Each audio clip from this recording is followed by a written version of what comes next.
in the paper titled Egalitarian Redistribution in the Era of Hyper-globalization, joined with Alain Trannoy and Fernando Filgueira, we tried to offer an assessment of if and how the welfare state can survive in an era of hyper-globalization. This is the famous definition given by Danny Roderick. So he distinguishes three different eras of globalization, and he characterizes the present time as one of hyper-globalization. Actually, as a matter of fact, very recently, Danny Roderick himself has said that the introduction of the minimum corporate tax has put an end to this era of hyper-globalization because it has stopped the race to the bottom in taxation.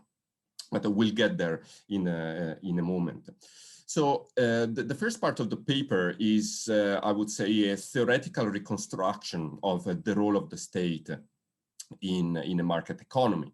And we draw on traditional, I would say, mainstream contributions in welfare economics, in which there is theoretical arguments that are being offered for a clear division of labor between markets and state. So according to this traditional view, markets should take care of efficiency, and the states should be capable of redistributing initial endowments in order to achieve equitable allocations in the end. And there are two stronger contributions, so they are called the welfare theorems of welfare economics, that guarantee that this is possible. But there are two criticisms, so two objections to the possibility that this is possible in practice. One criticism comes from the analysis of the closed economy. And this criticism relies on the idea that taxation in real life cannot take the form that is instead normally used in theory. So in theory, in this nice theoretical world, taxation happens through so-called lump sum taxes, but these are actually hated and with good reason by many people because they are heavily regressive. So they end up weighing on poor people much more than how they weigh on rich people. Therefore, in practice, taxation must be distortionary. So it must, for instance, the typical form of taxation is the income tax. And these can create distortions because it can be thought that the higher the tax rate on income, the lower the labor supply. And these would, in the end, thwart the very capability of a country to grow. So we deal with this first criticism to this approach by mainly reviewing the empirical literature. And the empirical literature actually does not support this negative view. Actually, the negative literature, looking, for instance, at the elasticity of labor supply and other economic variables, goes in the direction of actually taxes not creating very distortionary effects on economic behavior. So we concluded that within a closed economy, and actually what it is also what we call the third theorem or the third claim of welfare economics, actually, that in a closed economy, these hurdles actually are not really real. But what does it happen in an open economy? So if you look at the declarations back in the 90s and in the 2000s of, for instance, people like the IMF director Kam Desu, so they were very, very hard on the possibility of having welfare states in an open economy. So Kam Desu would say things like that the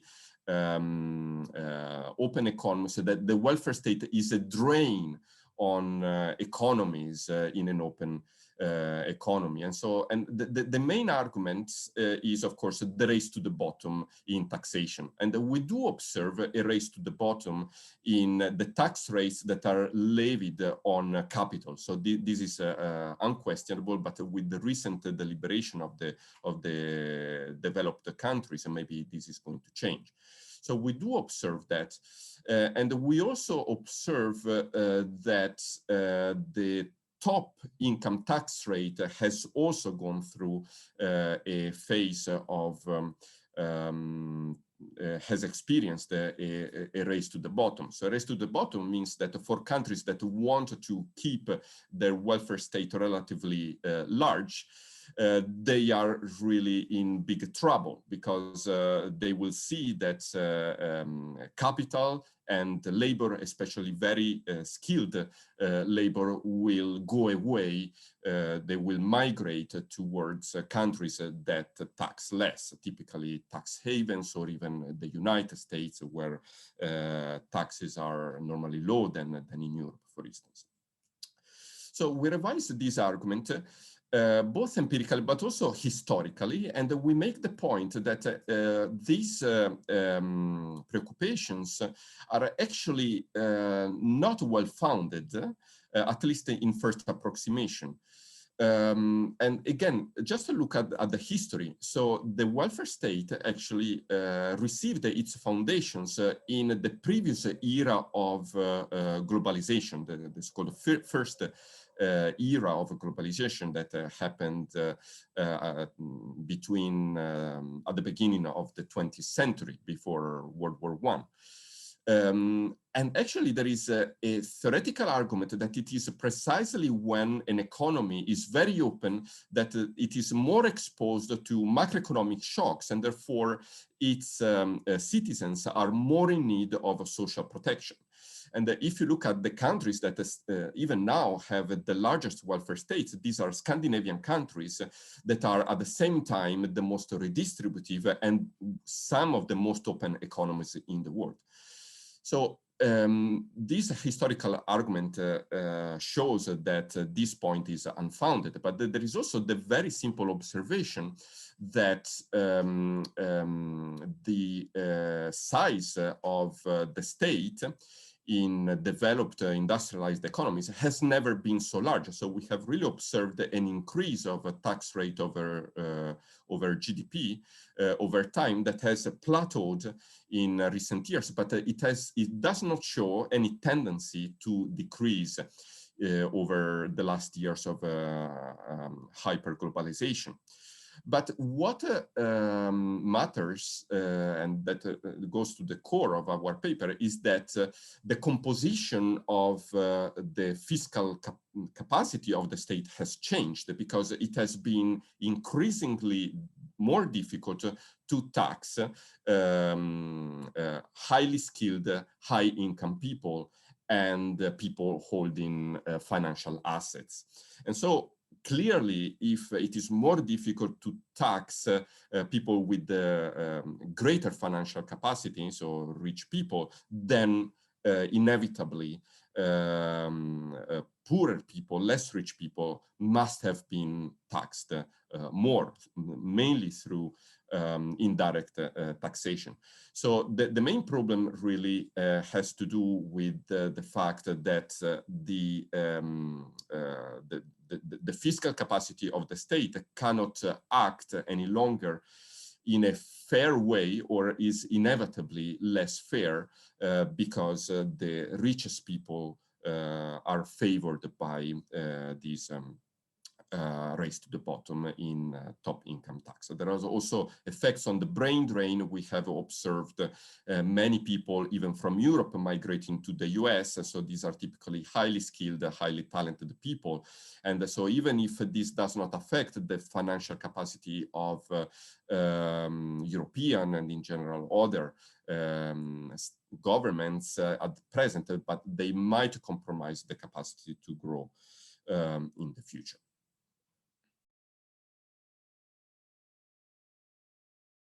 There is a big preoccupation that social cohesion is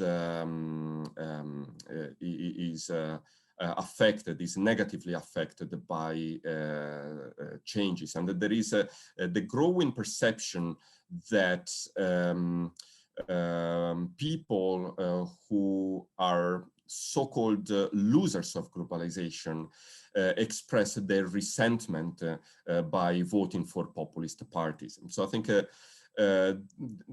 this is the main good reason to study the capability of welfare states in the current era of globalization. And towards the end of the paper, we put forward three different scenarios. So one scenario is a retreat, so a new protectionist wave as a consequence of these tensions, both social tensions, but also economic tensions. A second scenario that we devise has to do instead with the possibility that the welfare state changes its instruments. And this mainly relies to two pillars. So one pillar would be the use of forms of a universal redistribution, like in particular the universal basic income, of which we try to really make a case for it in our article. So a universal basic income would be a way also to make people feeling more included into their society. And so it would also be a way to tackle this resentment that many people experience, especially in Western economies. And the second pillar is the so-called emancipating state. So rather than putting all our chips of redistribution in redistributing final incomes. So we should put more attention towards redistributing initial opportunities, but most importantly, initial endowments of human capital and also financial capital, because in the end, the universal basic income is also a financial help for people. And finally, the third scenario, maybe when we wrote the article that was a little bit outlandish, is of a resurgence of global governance. And now maybe with the COVID experience, we have indeed seen, and also of course with the election of Joe Biden, but also with the COVID experience, we have seen some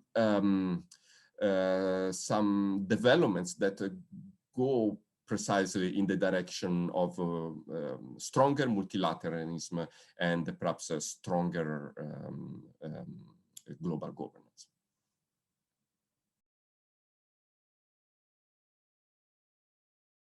Of course, a very much ongoing process. And so, of course, the COVID crisis has really constituted a big stressor on the capacity of the welfare state to reshape itself. So there is, of course, the big interest in seeing whether the type of, the greater need for insuring citizens against uninsurable risks, forgive me the pun, is going to stay with us. So COVID-19 has showed clearly that there are really strong systemic risks from which the markets cannot protect us. Okay, so if it hadn't been for a very large public support to the development of vaccines, pharmaceutical companies would have never even started considering the idea of a vaccine. So these points to, on the one hand, to the necessity to really rethink the balance between states and the private sector in a way in which probably the state should act more as a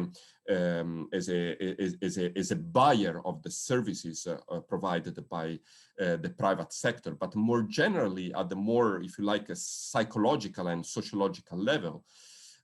People should come to the understanding that having protection guaranteed by the states is necessary to face the next systemic crisis that we are bound to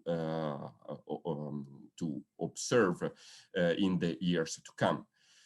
So at the psychological level, we cannot really, of course, it's difficult to make precisions.